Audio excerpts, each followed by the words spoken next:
Assalamualaikum warahmatullahi wabarakatuh. Kembali lagi nih di pelajaran IPS. Hari ini kita akan memasuki tentang bab 4. Nah, di bab 4 ini kita akan mempelajari tentang masyarakat Indonesia pada masa praaksara. Yuk kita lihat tujuan pembelajarannya di slide berikutnya.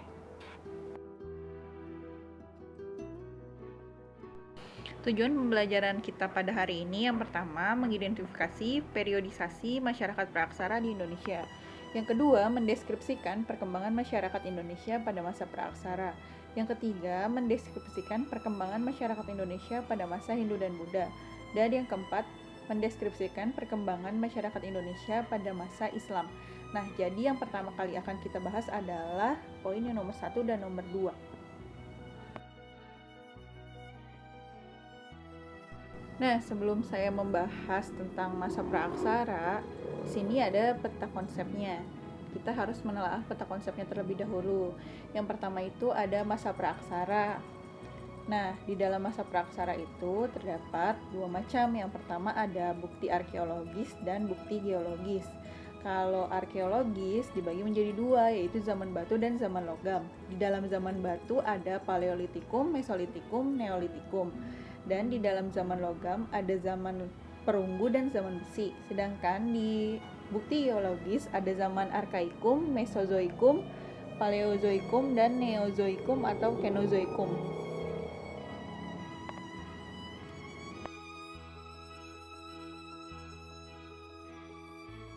Nah, selanjutnya dalam masa praaksara nanti kalian akan belajar tentang perkembangan kehidupan manusia, kemudian masa berburu dan mengumpulkan makanan tingkat sederhana, kemudian masa berburu dan mengumpulkan makanan tingkat lanjut, kemudian masa bercocok tanam, dan masa perundagian.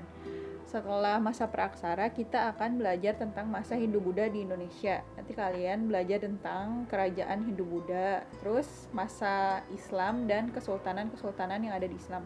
Nah, sekarang kita akan membahas tentang bentuk geologis di Indonesia pada masa praaksara.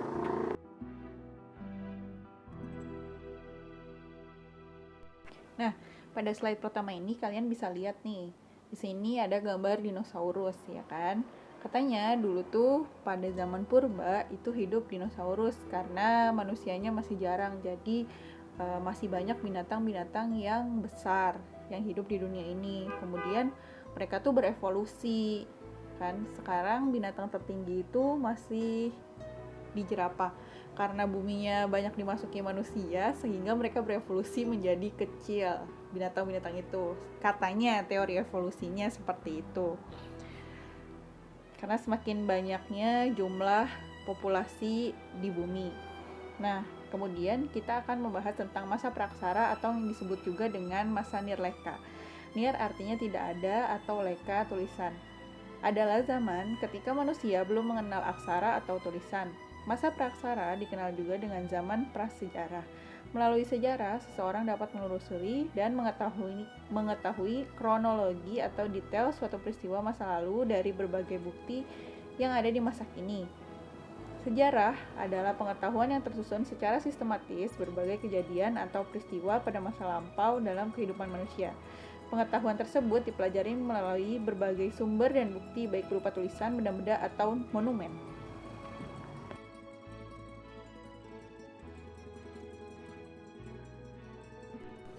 Masa praaksara di Indonesia ditinjau dari aspek geografis. Pembabakan zaman praaksara adalah sebagai berikut. Yang pertama, zaman Arkaikum, merupakan zaman tertua. Zaman ini berlangsung kira-kira sejak 2500 juta tahun yang lalu. Pada waktu itu, kulit bumi masih sangat panas sehingga belum terdapat kehidupan di atasnya.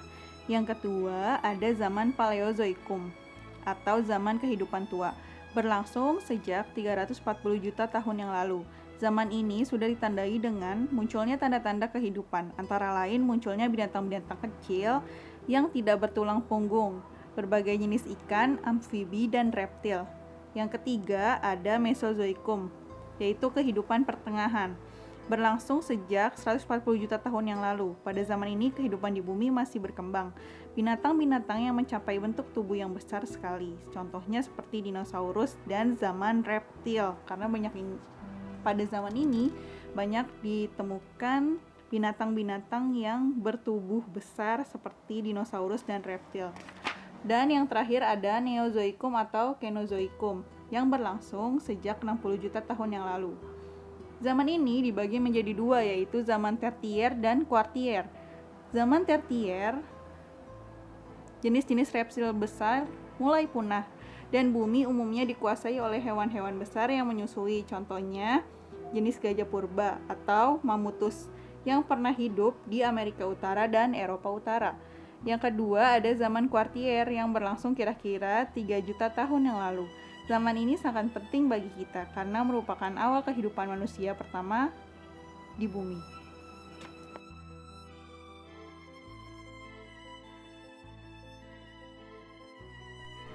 Pada slide ini kita akan mengenal beberapa fosil manusia praksara yang ditemukan di Indonesia, yaitu sebagai berikut. Jadi dulu manusia purba tuh sampai jadi manusia yang berjalan tegak itu melalui beberapa proses, jadi banyak macamnya. Yang pertama ada Meganthropus paleojavanicus. Pada tahun 1941, Von juga melakukan penelitian di dekat sungai Desa Sangiran sebelah utara Surakarta. Yang kedua ada Picanthropus erectus, yaitu manusia kera yang berjalan tegak. Adalah jenis manusia praaksara yang hidup di Pulau Jawa. Picanthropus erectus diperkirakan hidup sekitar 1,5 juta tahun yang lalu. Fosil ini ditemukan oleh Eugene Dubois pada tahun 1890 di daerah Trinil, sebuah desa pinggir Bengawan Solo yang tidak jauh dari Ngawi, Jawa Timur.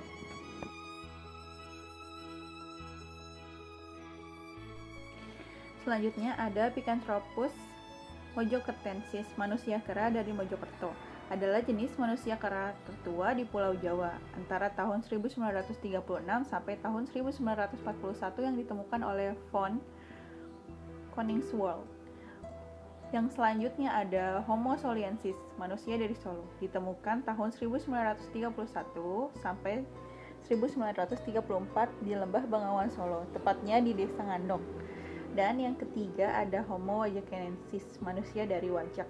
Pada tahun 1889, Eugene Dubois menemukan fosil manusia praaksara di Desa Wajak dekat Tulung Agung, Jawa Timur. Homo wajakenensis digolongkan ras Australoid yang menjadi nenek moyang penduduk asli benua Australia.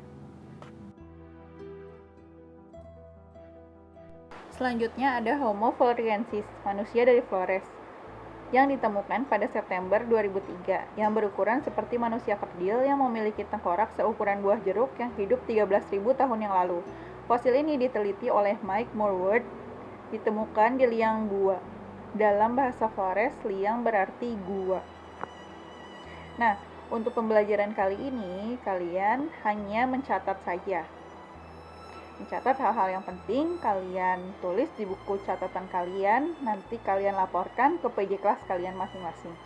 Demikian materi kita pada hari ini, kurang lebihnya saya mohon maaf. Assalamualaikum warahmatullahi wabarakatuh. Stay safe.